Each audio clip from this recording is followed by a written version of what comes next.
What's up, everyone? Dr. Nathan Notway here, sports medicine physician, here to run down the top 30 player injuries for your Week 13 updates. I hope you all have a good Thanksgiving season, and if you're having family and friends over, enjoy spending time with them. Let's start it off with Brian Thomas Jr.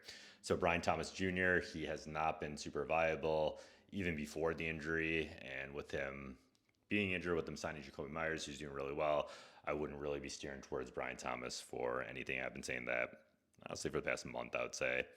Bucky Irving, I know this is the first people that everyone wants to know about.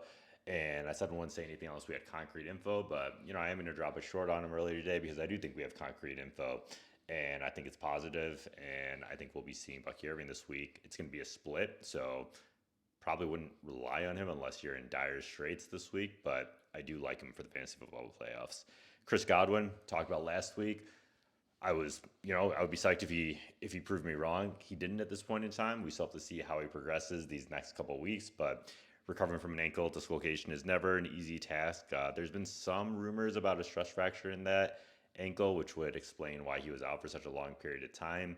Stress fractures aren't uncommon on a surgically reconstructed ankle the season afterwards. So even if he is back and that's true, then I would expect him to be pretty slow ramping up and not really fantasy viable this season.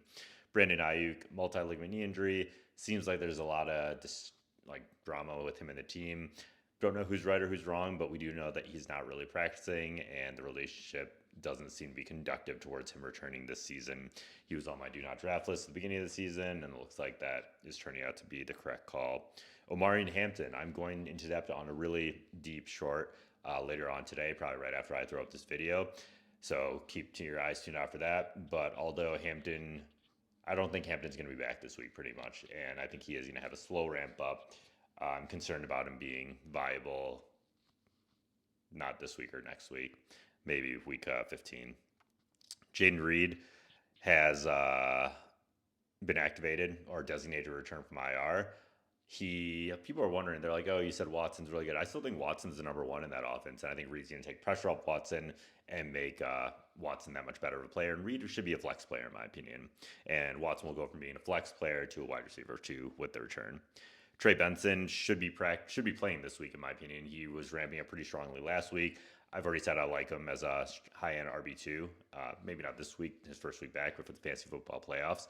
And I would be okay starting Trey Benson this week. Garrett Wilson, really unknown about when he's going to come back. He re-aggravated that hyperextension injury. I suspect it's a PCL sprain because he landed in a flex knee, and they said it was an aggravation of before. He is someone you should keep in an IR slot. If he returns, he is a good player to plug in, but I don't know when he'll be back, to be honest. Jackson Dart missed last week and the week before that. The numbers say he should return this week. He posted on his Instagram saying soon. We'll see. As soon as he's back, you should put him in his starting lineup, but he could miss this week because this was his fourth concussion check, and they finally diagnosed him with one, so I wouldn't be shocked if he was ruled out this week. Terry McLaurin, another guy who is stellar when he's active, but just is injured the entire season, so you can't really drop him because he has the potential to win you your league if he's active, so that is a player I would be holding on to. Isaiah Pacheco is going to be active this week. That means Kareem Hunt, in my opinion, is no longer a flex start. Hopefully, you've been riding with him these past couple of weeks for a low end flex if you needed that, and he's provided that value, but I don't think it's going to be the case. Drake London has a PCL sprain. They haven't put a timeline on it. I suspect that he's out this week, and even if he's back, I do suspect limited play, both due to the injury and both due to Michael Penix being out with injury for the season, and Kirk being kind of labile in terms of how he's going to perform. Marvin Harrison Jr. is questionable this week.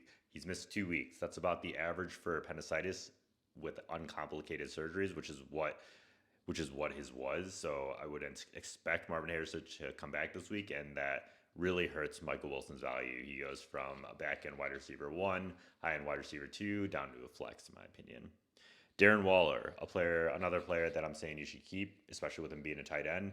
There aren't too many tight ends that can produce out there, and although he likely won't be back until the playoffs, I think as soon as he's active, you should put him back in your lineup. Mike Evans, I don't think he's worth keeping. I've been talking about players that could return back for the playoffs. Evans, yeah, he could return back, but I'm not sure how good he'll be. So if you have other players prioritized, like the other players I talked about on this list, then I wouldn't hold him. If you have an empty IR slot, then yeah, for sure, hold on to him there.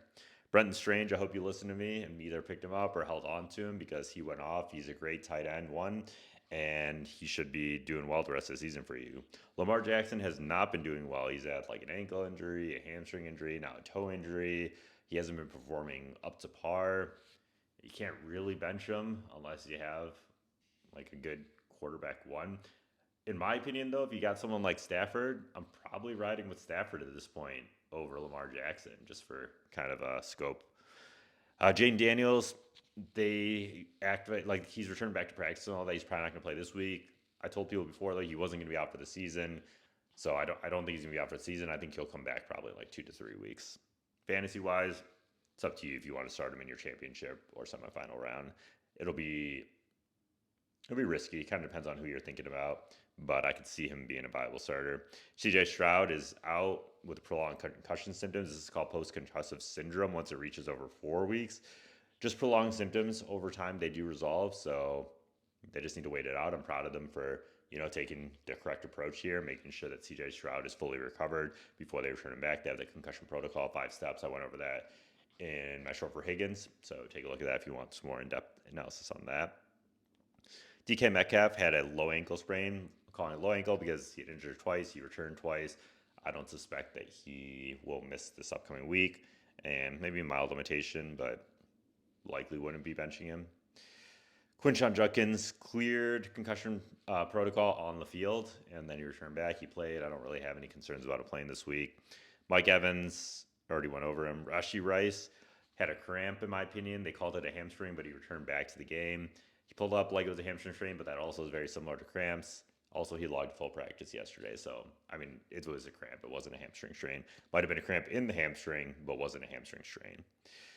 You can start him. T. Higgins, concussion, ruled out super early last week. So I would suspect that he's also not going to play this week because it was a pretty brutal concussion. Bam Knight, he had a knee injury, but there's been no news on it. I expect he's doing okay. So wouldn't be too worried about that. Josh Jacobs should be playing this week. We talked about last week. So they initially said it was a knee contusion, which is a soft tissue injury. Shouldn't have held him out really, but then they clarified it was a bone bruise along with a thigh contusion. Bone bruises, yeah, you typically have a little bit of an absence there. So as soon as I heard about it, I updated it. Sorry if you missed that update though. But Josh Jacobs should be playing this week, and I would start him as well. Ashton Jeanty, looks like he had a high ankle. They said he has a chance of playing this week, so I would think that means likely he's going to miss this week. We talked about how high ankle sprains are typically, you miss some time for it, usually about 12 days. So I would expect to see Jeanty missing this week, or Jeanty. Someone can tell me how to pronounce that. And Alvin Kamara, he's likely out this week, MCL sprain. Hopefully grab Devin Neal. I think that even if Kamara comes back, there's a decent, you got to take a risk at this point in the season. If you got a waiver budget, just blow it. Grab Neal. Because you could get an RB2 out of it, and you might need an RB2. George Pickens had a shin bruise. I think he had a technical do not practice on Monday, but they expect him to return back to practice and play. Knee bruise isn't the same as shin bruise isn't the same as a knee bruise because the knee bone bruise affects the range of motion. The shin is just a linear bone. It doesn't really affect the range of motion there. So I would expect Pickens to be playing this week. Will Campbell had an MCL. He's likely going to place on IR, and he'll likely be out about 4 to 5 weeks for the Pats fans. Baker Mayfield has an AC joint. He's available to the media after practice today, so likely he's going to suit up this week. I do think his deep ball is going to be limited, so I would be wary about Ibuka and see how that goes. But overall, yeah, Baker Mayfield should be playing this week. We talked before about how he had an AC joint sprain. They did an MRI to rule out any kind of significant tearing. Looks like that was negative. Collins got his ribs crunched. Haven't heard too much about it. Seems like it's a rib bruise. I would expect him to be suiting up this weekend as a pain control issue. So that'll be fine there. Joe Burrow also was really close to playing this upcoming week. Turf toe. I think he's going to return back this week. He's someone you should insert in your lineup. He's going to be great for Chase. And Yosevas, or you can say if I don't pronounce it right, might step up with Higgins out. So we'll see.